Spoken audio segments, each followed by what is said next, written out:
Goeiemorgen, dit is donderdagoggend 20 Augustus 2026 en ek groet julle hartlik hier vanaf die walle van die Groot Rivier. Heel eerstens, vanaand is dit bosberaadtyd, donderdag aand. Dit is natuurlijk vanaand om 7 uur en die onderwerp is eenvoudig. Kom ons praat Argon, operasie Argon, waar tydens ek gevang is. Want die afgelope week het kolonel Eugene de Kok, oud vlakplaas bevelvoerder, sowel as ex-Skoevoet lid, en hy is aan meeste van ons baie bekend, het ek probeer, of het hy verskeie plasings gedoen op Facebook, wat gaan rondom verraad en onder andere hoe die operasie in Cabinda dan skeef geloop het. En ek dink dit is 'n baie belangrike toevoeging wat hy gemaak het met sy plasings. Ek het probeer om hom op ons bosberaad te hê vanaand, maar weens sekere omstandighede en wat daarmee gepaard gaan, is hy nie beskikbaar om vanaand saam met ons te gesels nie. En dit is baie jammer, want uit die aard van die saak sou dit vir ons lede ontsettend baie kon beteken. 2 lesse uit hom uit. Eerstens, 'n mens staan elke keer weer op, jy beer vorentoe, en 'n ander een is kennis bly mag. Ek herinner julle aan die besprekings daar vir Chris Wyatt van Amerika, wat ons volgende week besoek, Saterdag die 29ste en dan ook Sondag die 30ste saam met ons 'n funksie het. En dan kan lede begin om uit te kyk na ons SBB formele ete wat vir jaar plaasvind om 1800 vir 1830 op 3 Oktober. 3 Oktober verjaar hier in Appington. En jy moet bespreek en die kaartjies is dan R700 per persoon. Na aanleiding van 'n klompie vrae en mense wat graag wil meer weet, Leon Winter wat op pad is met sy fiets vanaf die Lang Kloof na Appington. Hy vertrek vroeg volgende week vanuit die Uniondale kampeerterrein en begin hy dan sy tog hier na Appington. Volgens hom wag hy vir 'n paar pakkies wat afgelewer moet word en 'n paar items wat hy nog benodig voordat hy dan die lang pad aanpak hier na Appington toe. En ek het beloof om julle baie gereeld ingelig te hou. Ek het ook gister met julle gesels rondom die hele gedagte van die opstande van die boere in Europa, veral die Nederland, België en in Brussels.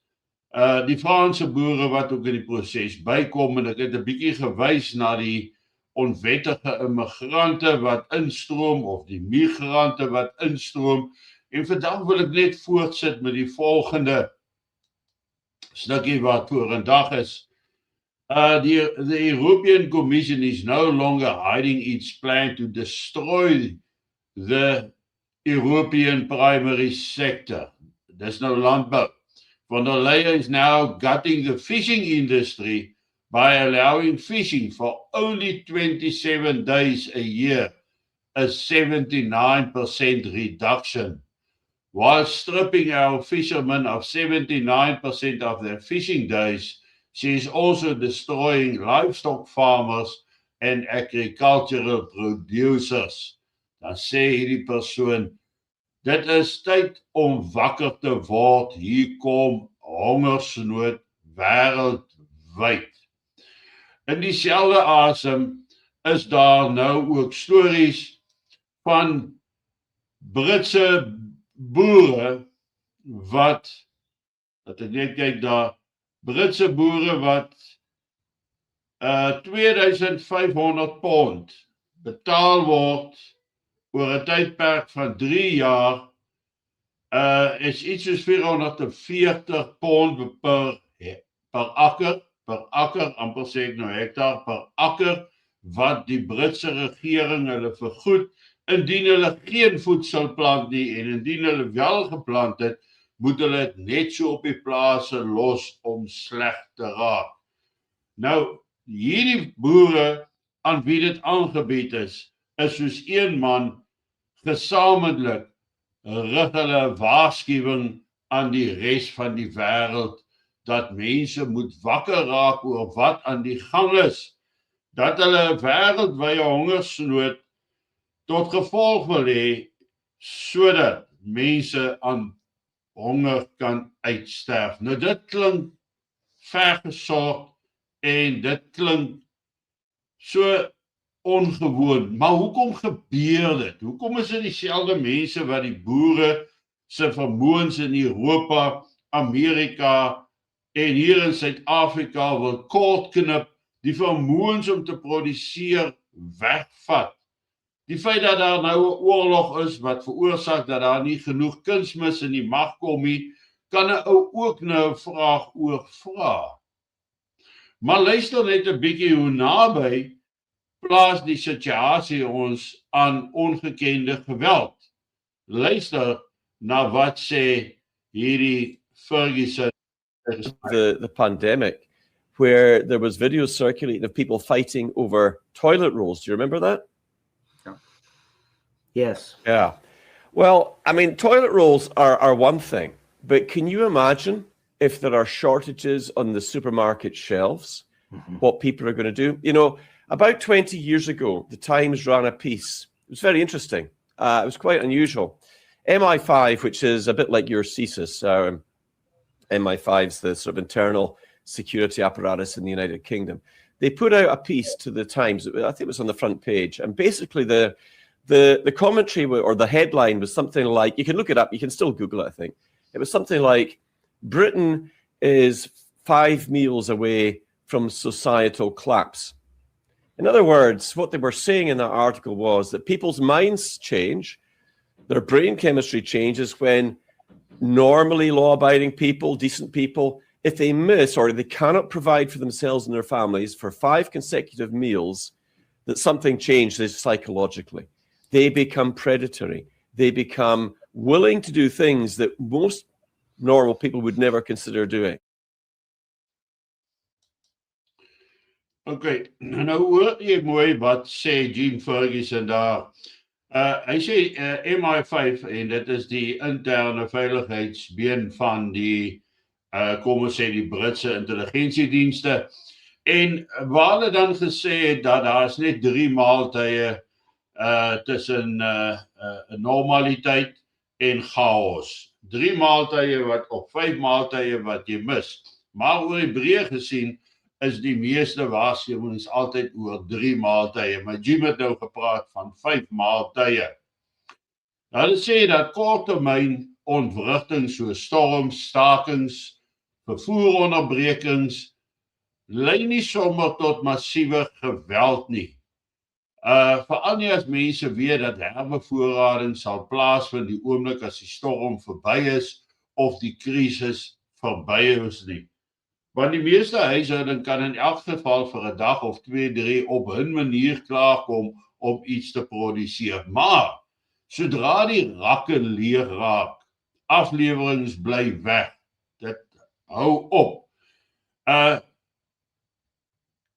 daar's nie vir die verbruiker 'n soort van 'n tydslyn wanneer daar weer voedsel op die tafel gaan wees of in die winkels gaan wees nie. Dis dan wanneer geloofwaardigheid heeltemal verander. Dis wanneer plundering begin in groot skaal plaasvind, vegtende partye wat beklei oor kos en benodighede. En hy het nou die COVID situasie gebruik waar mense beklei het oor toiletpapier. Nou ek het dit nie in Suid-Afrika gesien nie, maar ons het dit gehoor toe dit in 2021 met die Natalse onluste, hoe mense vuis geslaan het oor 'n enkele brood, omdat daar nie genoeg beskikbaar was nie.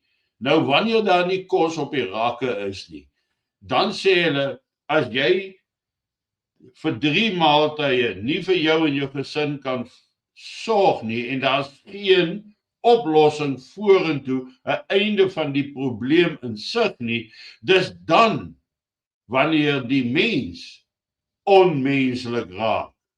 Dis dan wanneer hy enigiets sal doen om kos in die hande te kry om vir sy mense te kan sorg.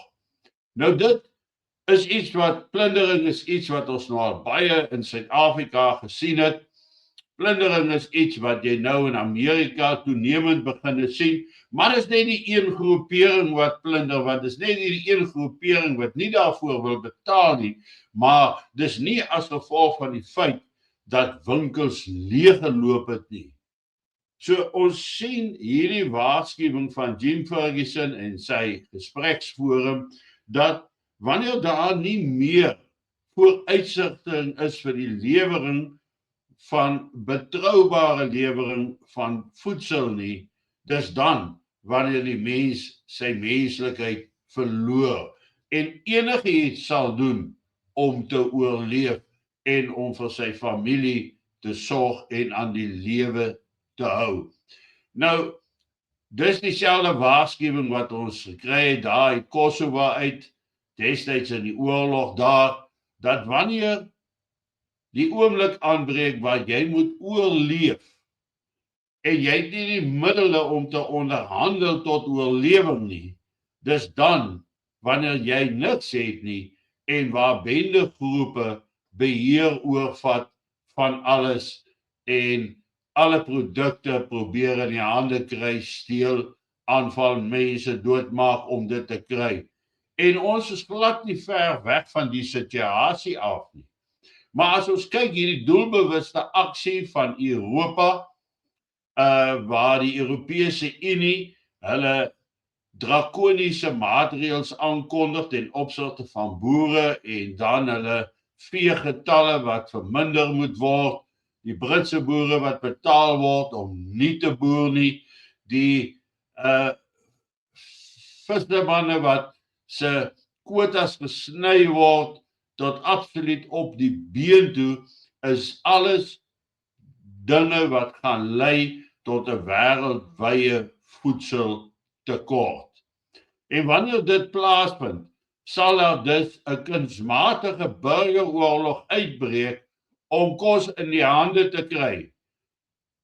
Grootskaalse bendegeweld, want mense gaan groeperings vorm om sterker te kan wees in hulle optrede, want dit is 'n algemene beginsel van die sterkste is baas in so 'n situasie. En dis 'n beginsel wat ons veral in die Afrika kultuur kry, dat die sterkste een is baas. Die sterkste een het die mag. Die sterkste een besit alles. En dit hou vir ons as Westerlinge nie net 'n verwysing in nie. Dit hou 'n direkte waarskuwing vir ons in, vir goed waarvoor ons sal moet oplet. Nou dit wat daai kant toe kom, is natuurlik 'n baie moeilike situasie, ongekend aan die meeste mense. Maar dan sê hulle ook, voorbereiding is nie paranoia nie. Dit is die erkenning van 'n komplekse voorsieningsketting wat misluk en wat die meeste mense verwag gaan een of ander tyd misluk. En om die verskil te maak in 'n mens se gedrag tydens akute honger en tekortkominge, die voorbereiding daarvoor. En dit wat ons nou al so lank by SBB sê, berei jouself voor, want die dag kom. Ons sien dit nader kom in Europa, ons sien dit nader kom in Suid-Afrika. En ons moet besef dat hierdie situasie 'n groot bedreiging vir jou en vir my as gewone inwoners van 'n land inhou wanneer dinge skeef loop. Hierdie waarskuwings is nie meer net van toepassing op ons Suid-Afrikaners nie, maar dit is van toepassing op almal in die hele wêreld. So dis nie ek wat mal raak om te sê, berei jouself voor nie. Daar's ander groot stemme in die wêreld wat dit sê. Maar die wat nie wil nie, die wat nie wil glo nie, die wat nie wil sien nie, die wat nie hulle gesonde verstand kan gebruik nie, is diegene wat 'n mens beskuldig dat jy paniek saai, dat jy mense onnodiglik 'n vreesbevange maak. Maar eintlik is dit 'n wêreldwye situasie wat moet aangespreek word om te sorg dat soveel mense as moontlik reg is en gereed is om te kan oorleef. In Suid-Afrika se situasie gaan ons grootskaalse geweld en anargie sien die dag wanneer daar grootskaalse tekorte ook bestaan. Dis hoekom ons moet deel wees van 'n groepering wat by mekaar moet kom om die probleme op alle vlakke gesamentlik die hoof te kan bied.